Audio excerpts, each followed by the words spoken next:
আসসালামু আলাইকুম, স্বাগত জানাচ্ছি বাংলা সংবাদে। শুরুতেই সংবাদ শিরোনাম। বাংলাদেশের সর্বশেষ গুরুত্বপূর্ণ আপডেট সংবাদে আপনাকে স্বাগত। শুরুতেই সংবাদ শিরোনাম, পরে বিস্তারিত। প্রথমেই জানাবো, এবার বাজেটে আমদানি রপ্তানি শুল্ক কাঠামোতে বড় পরিবর্তন। চলতি অর্থবছরে বাজেটে আমদানি রপ্তানি শুল্ক কাঠামোতে বড় ধরনের পরিবর্তন এনেছে জাতীয় রাজস্ব বোর্ড এনবিআর। এলডিসি গ্রাজুয়েশনকে সামনে রেখে দেশি শিল্পের রপ্তানি সক্ষমতা বৃদ্ধির পাশাপাশি আমদানিতে শুল্কের চাপ কমাতে এই উদ্যোগ গ্রহণ করা হয়েছে। এতে রাজস্ব আদায় বৃদ্ধির সম্ভাবনা দেখছে সরকারি সংস্থা। এরপর জানাবো, সাতক্ষীরা সীমান্তে ভারতের বিএসএফের গুলিতে বাংলাদেশি যুবক আহত। সাতক্ষীরার ভোমরা সীমান্তে ভারতীয় সীমান্তরক্ষী বাহিনী বিএসএফের গুলিতে আলমগীর হোসেন ৩৫ নামে এক বাংলাদেশি যুবক আহত হয়েছে। আজ সদর উপজেলার লক্ষ্মীদারি সীমান্ত এলাকায় এই ঘটনা ঘটে। এদিকে টিআইবির প্রতিবেদন, পুলিশের বিরুদ্ধে ১১ মাসে ৭৬১ মামলা। সরকারি পরিবর্তনের পর গত ১১ মাসে দেশের বিভিন্ন এলাকায় পুলিশের বিরুদ্ধে মোট ৭৬১টি মামলা দায়ের করা হয়েছে। এ মামলায় ১১৬৮ জন পুলিশ সদস্যকে আসামি এবং এর মধ্যে ৬১ জনকে গ্রেপ্তার করা হয়েছে। এসব তথ্য প্রকাশ করেছে ট্রান্সপারেন্সি ইন্টারন্যাশনাল বাংলাদেশ, টিআইবি। এদিকে বিএনপি নেতা সালাউদ্দিন বললেন, যে কোনো সময় আমরা জুলাই সনদে সই করতে প্রস্তুত। বিএনপির স্থায়ী কমিটির সদস্য সালাউদ্দিন বলেছেন, যে কোনো সময় জুলাই সনদে সই করতে প্রস্তুত বিএনপি। ৬টি সংস্কার কমিশনের ১৯টি মৌলিক বিষয় আলোচনা হয়েছে ঐক্যমত কমিশনে। ১৯টির মধ্যে ১২টিতে একমত, ৬০টিতে নোট অব ডিসেন্ট দিয়েছে বিএনপি। এবং সর্বশেষ জানাবো, গাজায় একদিনে ১১৯ জন ফিলিস্তিনিকে হত্যা। ফিলিস্তিনের অবরুদ্ধ গাজা উপত্যকায় দখলদার বাহিনীর হামলায় একদিনে কমপক্ষে ১১৯ জন ফিলিস্তিনি নিহত হয়েছে। আহত হয়েছে আরও নতুন করে ৮৬৬ জন। প্রিয় দর্শক, এতক্ষণ শুনছিলেন সংবাদ শিরোনাম, এবারে বিস্তারিত। তবে তার আগে বন্ধুরা, অনুরোধ থাকবে এই সংবাদটিতে একটি লাইক দিন। এই চ্যানেলে আপনি নতুন হয়ে থাকলে আমাদের সংবাদটি দেখতে দেখতে চ্যানেলটি সাবস্ক্রাইব করে রাখুন। কমেন্ট করে বন্ধুরা আপনার মূল্যবান মতামত জানিয়ে দিন আপনি বিশ্বের কোন দেশ থেকে বা বাংলাদেশের কোন স্থান থেকে আমাদের সংবাদটি দেখছেন এবং শুনছেন। আর বন্ধুরা, সংবাদটিতে লাইক দিয়ে আমাদের সঙ্গেই থাকুন। এবারে বিস্তারিত। এবার বাজেটে আমদানি রপ্তানি শুল্ক কাঠামোতে বড় পরিবর্তন। চলতি অর্থবছরে বাজেটে আমদানি রপ্তানি শুল্ক কাঠামোতে বড় ধরনের পরিবর্তন এনেছে জাতীয় রাজস্ব বোর্ড এনবিআর। এলডিসি গ্রাজুয়েশনকে সামনে রেখে দেশি শিল্পের রপ্তানি সক্ষমতা বৃদ্ধির পাশাপাশি আমদানিতে শুল্কের চাপ কমাতে এই উদ্যোগ নেওয়া হয়েছে। এতে রাজস্ব আদায় বৃদ্ধির সম্ভাবনা দেখছে সরকারি সংস্থাটি। এনবিআর জানিয়েছে, প্রজ্ঞাপন জারি করে ১৬০টি পণ্যের কাস্টমস ডিউটি ও ৯টি পণ্যের সম্পূরক শুল্ক সম্পূর্ণ প্রত্যাহার করা হয়েছে। আরও প্রায় ৫০০টি পণ্যে এ দুটি শুল্ক কমানো হয়েছে। এছাড়াও বিশ্ব বাণিজ্য সংস্থা ভ্যালুয়েশন চুক্তির আলোকে ১৮টি পণ্যের ন্যূনতম মূল্যহার যৌক্তিকতকরণ করা হয়েছে। সয়াবিন তেলের ৫% আমদানি শুল্ক প্রত্যাহার করা হয়েছে। আর পরিশোধিত চিনি আমদানিতে টনপ্রতি ৫০০ টাকা শুল্ক কমানো হয়েছে। আমদানিতে উল্লেখযোগ্য হারে সুবিধা দেয়া হচ্ছে ম্যানমেইড ফাইবার তৈরির উপকরণ, সংবাদপত্র শিল্পের নিউজ প্রিন্ট, পেট্রোলিয়াম পণ্য, মূলধনী যন্ত্রপাতি, হিমাগার যন্ত্রপাতি, ওষুধ শিল্পের কেমিক্যাল ও সরঞ্জাম, হাসপাতালের সরঞ্জাম রয়েছে। মাত্র ১% শুল্ক দিয়ে আমদানি করা যাবে কোল্ড স্টোরেজে সব ধরনের যন্ত্রপাতি। পেট্রোলিয়াম পণ্যের শুল্ক হার কমিয়ে ৩ ও ৬% নির্ধারণ এবং যা আগে ছিল ৫ থেকে ১০%। সাতক্ষীরা সীমান্তে বিএসএফের গুলিতে বাংলাদেশি যুবক আহত।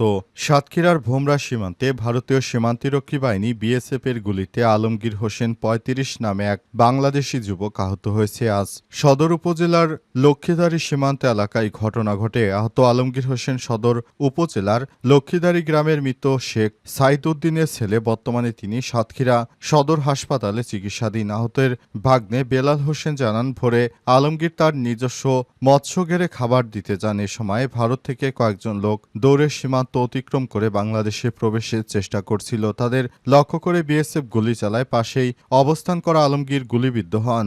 ছড়া গুলিতে তার ডান পাশের ঘাড়, চোখ ও মাথায় বিদ্ধ হয়। তাৎক্ষণিকভাবে তাকে উদ্ধার করে সাতক্ষীরা সদর হাসপাতালে ভর্তি করা হয়। হাসপাতালের জরুরি বিভাগের চিকিৎসক ডাক্তার এবিএম আক্তার মারুফ বলেছেন, আহতের শরীরে একাধিক স্থানে ছড়াগুলির আঘাত হয়েছে। প্রাথমিক চিকিৎসা দেওয়া হয়েছে, তিনি আপাতত সংখ্যামুক্ত। এ বিষয়ে ভোমরা বিজিবি ক্যাম্পের কমান্ডার মোহাম্মদ জহিরুদ্দিন বলেছেন, আলমগীর হোসেন গত ৩০শে জুলাই অবৈধ পথে ভারতে গিয়ে তার আত্মীয়ের বাড়িতে ছিলেন। আজ দেশে ফেরার সময় সীমান্ত অতিক্রমকালে বিএসএফের গুলিতে আহত হন তিনি। এরপর তাকে একটি হাসপাতালে ভর্তি করা হয়েছে। অবস্থায় তার অবস্থা খুবই আশঙ্কাজনক। টিআইবির প্রতিবেদন, পুলিশের বিরুদ্ধে ১১ মাসে ৭৬১টি মামলা করা হয়েছে।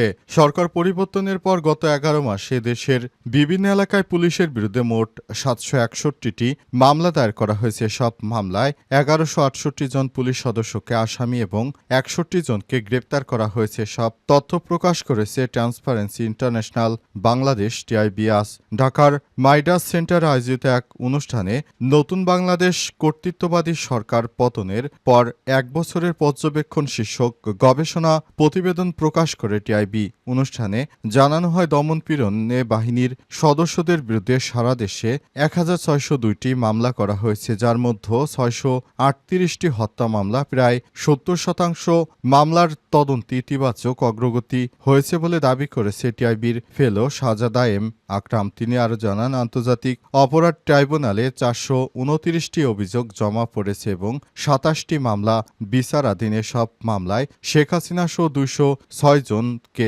আসামির মধ্যে ৭৩ জনকে গ্রেপ্তার করা হয়েছে এবং তাদের বিরুদ্ধে বিচার কাজ শুরু হয়েছে। তবে বিচার প্রক্রিয়ায় এখনও কিছুটা ধীরগতি রয়েছে বলে তিনি স্বীকার করেছেন। শাহজাদা আকরাম আরও বলেন, ছাত্র জনতার আন্দোলনের সময় ১ জুলাই থেকে ৫ আগস্ট ২০২৪ যেসব হয়রানি মামলা হয়েছিল তার প্রায় সবই এখন প্রত্যাহার করে নেওয়া হয়েছে।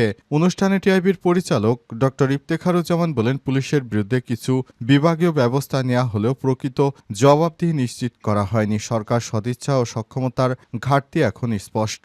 যারা ক্ষমতায় থেকে জনগণের উপর দমনপীড়ন চালিয়েছে তাদের বিচারের মধ্য দিয়েই সত্যিকারের জবাবদিহিতা প্রতিষ্ঠা করা সম্ভব বলে মনে করেন টিআইবির পরিচালক ডক্টর ইফতেখারুজ্জামান। বিএনপি নেতা সালাউদ্দিন বললেন, যে কোনো সময় জুলাই সনদে সই করতে প্রস্তুত বিএনপি। বিএনপি নেতা সালাউদ্দিন আহমেদ বলেছেন, আমরা চাই যে কোনো সময় শিক্ষার্থীদের জুলাই সনদে আমরা সই করতে প্রস্তুত। আমরা দল হিসেবে জুলাই সনদকে স্বীকৃতি দিতে চাই। তিনি আরও বলেন, আমরা চাই এই সনদ হচ্ছে এমন একটি বিষয় যার মাধ্যমে অন্তর্বর্তীকালীন সরকার গঠিত হয়েছে। এই সনদের মাধ্যমে সবকিছু হয়েছে। সুতরাং এই সনদ খুবই প্রয়োজনীয় একটি সনদ। তাই যে কোনো মূল্যে এই সনদকে আমরা সই করতে চাই বলে মন্তব্য করেছেন তিনি আরও বলেন, আমরা এমন একটি সনদ করার কথা ভাবছি যেখান থেকে আমরা নানাবিধ সমস্যা থেকে মুক্ত হতে পারি এবং এই সনদ খুব দ্রুত সময়ের মধ্যে যেন বাস্তবায়িত হয় সেজন্য কাজ করছে বিএনপি, অন্তর্বর্তীকালীন সরকার সহ বিভিন্ন রাজনৈতিক দল। খুব দ্রুত সময়ের মধ্যে শিক্ষার্থীদের সনদ দিতে প্রস্তুত বিএনপি সই করতে রাজি আছে বলে জানিয়েছেন বিএনপি নেতা সালাউদ্দিন। তিনি আরও বলেন, এটি এমন একটি সময় সংঘটিত হয়েছে যখন ১৭ বছরের অত্যাচারী স্বৈরশাসককে দেশ থেকে উৎখাত করা হয়েছিল। এটি সবার জন্য সেই শুভ দিন। এই আন্দোলন সংগ্রাম না হলে আমি দেশেই ফিরতে পারতাম না। সুতরাং এটিকে স্বীকৃতি দেয়া আমাদের মৌলিক দায়িত্বের মধ্যে সবথেকে বড় দায়িত্ব হিসেবে বর্ণনা করেছেন বিএনপি নেতা সালাউদ্দিন।